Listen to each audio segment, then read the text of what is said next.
Direct neurofeedback specifically, I think is a hidden gem for mental health clinicians.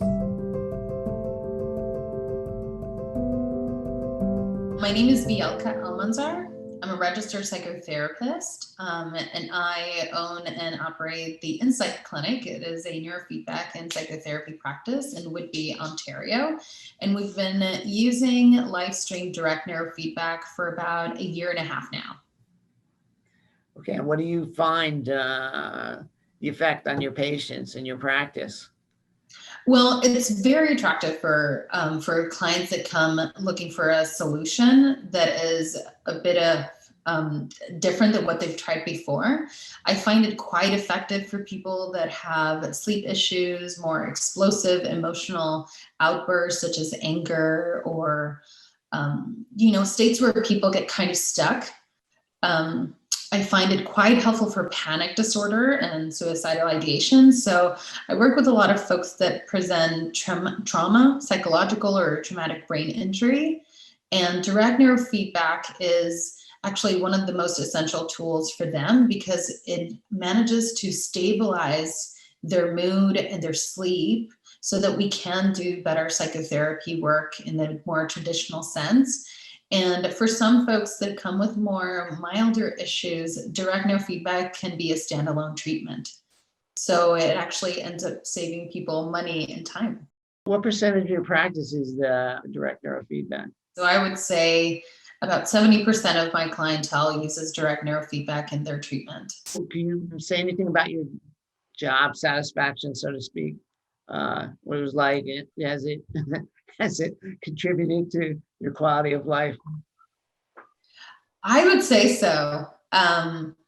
Well, direct neurofeedback is really interesting because we can help the person in a more holistic way. So we don't end up just, talking and talking and talking or, trying to change somebody's perspective.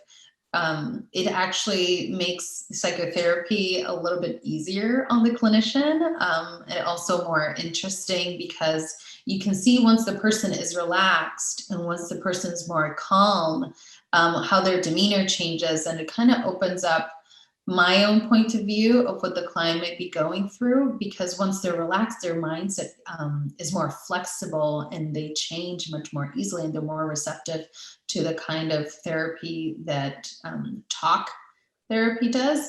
So it actually makes my job a little bit easier in that sense. It sounds like it's affected your bottom line too, how profitable your practice is. Yes.